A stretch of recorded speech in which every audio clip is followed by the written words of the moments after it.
GK की class में आपका बहुत बहुत स्वागत है। मैं हूं अमित नवास। आइए शुरू करते हैं हम आज के अपने 20 क्वेश्चंस। पहला क्वेश्चन है, बंगाल का पहला गवर्नर कौन बना इनमें से? तो बंगाल का पहला गवर्नर इनमें से बने थे रॉबर्ट क्लाइव, और ये 2 बार बने। ठीक है। चांद खान कौन से संगीत घराने से संबंधित है? यानी कि चांद खान जो है वो कौन से संगीत घराने से? हिंदुस्तान संगीत घराने अलग अलग, जैसे ग्वालियर घराना, दिल्ली घराना, मेवाती घराना। तो ऑप्शन में भी यही है, दिल्ली, ग्वालियर, मेवाती। इनमें और भी सारे हैं, बहुत सारे, लेकिन यहाँ पे 3 है, तो इनमें से जो चांद खान रिलेटेड है वो समझ लेना दिल्ली से है। निम्न में से कौन सा जोड़ा सही नहीं है? यहां पे देखिए, डांडिया कहां किया जाता है? गुजरात में, बिल्कुल ठीक है। बिहू आंध्र प्रदेश, ये गलत है। बिहू कहां होता है? आसाम में होता है। तमाशा महाराष्ट्र, ये ठीक है। तो यहाँ जो सही नहीं है वो हमें बताना था। नेक्स्ट है, पहली बार भारत में एशियाई खेल कब हुए? तो एशियन गेम्स भारत में सबसे पहली बार कब हुए? 1951 में। आजादी के कुछ ही टाइम बाद हमने एशियन गेम्स करके दिखा दिए थे। बैडमिंटन में पीला कार्ड क्या दर्शाता है? अब देखिए, कार्ड जो होते हैं ना गेम्स में, वो ज्यादातर क्या होते हैं कि किसी आपके दुर्व्यवहार, कदाचार के लिए ही दिखाए जाते हैं, लेकिन कई होता है जो छोटा अपराध माना जाता है उसके लिए अलग रंग, और जो गंभीर अपराध उसके लिए अलग रंग। तो जब पीला कार्ड आता है तो एक चेतावनी दिखाता है, या वो दोषी साबित करता है, यानी कि कन्विक्शन बताता है, या निलंबन या सस्पेंड ही कर देता है गेम से। तो पीला कार्ड अक्सर वार्निंग के लिए होता है। तो बैडमिंटन में पीला कार्ड चेतावनी दिखाता है। मणिमेखलाई महाकाव्य किसकी कहानी बताता है? ये एक महाकाव्य है, तमिल में, साउथ में। तो ये काफी बार एसएससी सीजीएल में पूछा गया है, इसलिए हमने इस क्वेश्चन को लिया है। तो केवलन व माधवी के दोस्तों की कहानी, केवलन माधवी के पुत्र की कहानी, या केवलन माधवी की पुत्री की कहानी? तो याद रखना, मणिमेखलाई महाकाव्य केवलन माधवी की पुत्री की कहानी को दिखाता है। और ये इससे पहले एक पार्ट और आ गया था, ये सेकंड पार्ट आया था। राष्ट्रीय डेयरी अनुसंधान संस्थान कहां स्थित है? राष्ट्रीय डेयरी अनुसंधान संस्थान करनाल में, हरियाणा में है। डेमोक्रेसी शब्द कौन सी भाषा से लिया गया है? तो डेमोक्रेसी जो शब्द आप सुनते हैं, पढ़ते हैं, देखते हैं, तो वो ग्रीक भाषा का एक शब्द है। सागरीय जल की लवणता में किसका सर्वाधिक योगदान होता है? तो आपने देखा ना, समुद्र का जल एकदम खारा होता है, तो वो उसमें सबसे ज्यादा योगदान किसका होता है? लगभग 77% इसमें जो होता है ना, सोडियम क्लोराइड होता है। कितना? 77.8। और लगभग 47 टाइप्स के लवण होते हैं समुद्र के जल में, अकेले ये नहीं होता, 47 टाइप्स के, लेकिन सबसे ज्यादा जो होता है वो सोडियम क्लोराइड होता है, 77.8, 77.8%। इसके बाद अगला क्वेश्चन, मीर कासिम को 1763 की युद्ध श्रृंखला में किसने पराजित किया? यानी कि अगस्त से जुलाई, अगस्त, सितंबर, ये 2-3 महीने लगातार वहां पे छोटे छोटे युद्ध चलते रहे मीर कासिम के साथ। तो उस समय कौन अंग्रेजों की तरफ से लड़ रहा था? वो थे मेजर एडम्स। मेजर एडम्स ने छोटे छोटे कई युद्धों में इसको बार बार पराजित किया था। तो एक सीरीज बन गई थी, इसलिए 1763 की से युद्ध श्रृंखला बोला जा रहा है।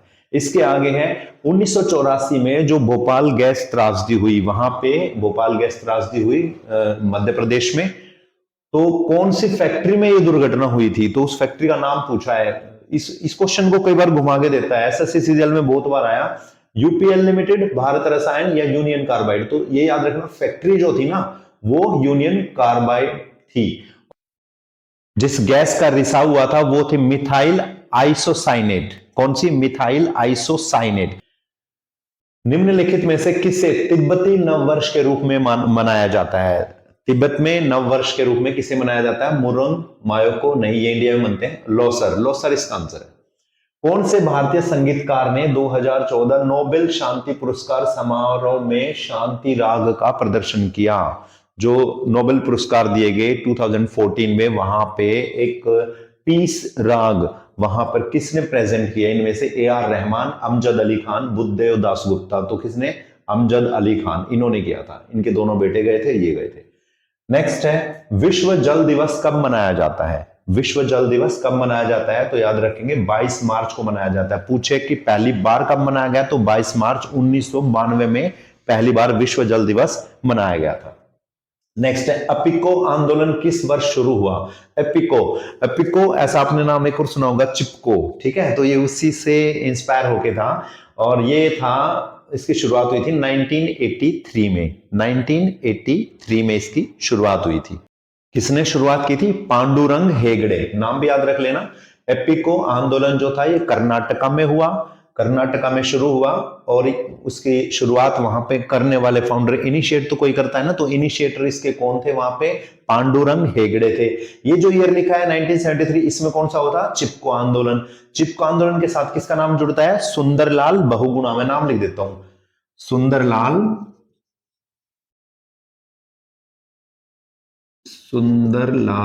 बहुगुणा। अभी कुछ समय पहले दिल्ली के मुख्यमंत्री श्री अरविंद केजरीवाल जी ने भी सुंदरलाल बहुगुणा को भारत रत्न देने के एक तरह से पैरवी की थी कि भारत रत्न इनको भी दिया जाना चाहिए। ये जो लास्ट मैंने पॉइंट लिखा 1985, ये इसमें क्या हुआ था? इसमें भी एक आंदोलन था, नर्मदा बचाओ, नर्मदा बचाओ आंदोलन। और उसके लिए किसे कह सकते हैं कि इनिशिएटर उसकी कौन थी? मेघा पाटकर। ठीक है।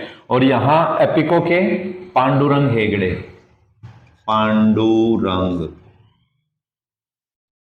हेगड़े, और कहां? कर्नाटका में। ठीक है, याद रख लेना।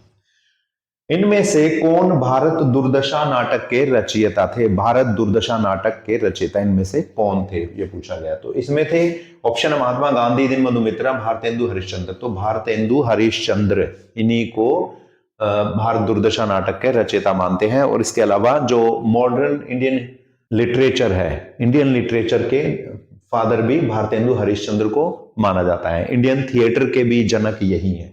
हॉर्टिकल्चर किससे संबंधित है? तो ये हॉर्टिकल्चर किससे है? फल एवं सब्जी उत्पादन से। मुद्रा राक्षस के लेखक कौन है? मुद्रा राक्षस वराहमिहिर, विशाखादत्त, पाणिनि। तो याद रखना, विशाखादत्त मुद्रा राक्षस के लेखक हैं। इसके बाद अगला है मोंग मोंग त्योहार कहां मनाया जाता है? बहुत सारे क्वेश्चन ऐसे आते हैं त्योहारों पे। तो मोंग मोंग त्योहार कहां मनाया जाता है? ऑप्शन है तमिलनाडु, उड़ीसा, नागालैंड। मोंग मोंग जैसा नाम आप समझ जाएंगे, नॉर्थ ईस्ट में ऐसे थोड़े नाम होते हैं। नागालैंड। खो खो के खेल में कितने खिलाड़ी होते हैं? खो खो के खेल में कितने खिलाड़ी होते हैं? ऑप्शन है 12, 11, 7। तो यहां पे आंसर 12, ज्यादातर बच्चे जानते भी होंगे। तो 12, लेकिन ग्राउंड पे कितने उतरते हैं? 9। ठीक है। 7 मिनट का टाइम दिया जाता है चेज का, 7 मिनट का डिफेंस करने। तो ये थे आज के हमारे 20 क्वेश्चन। कैसे लगे आपको कमेंट सेक्शन में जरूर बताना, और आपकी कोई क्वेरी हो इनसे रिलेटेड तो आप पूछ सकते हैं।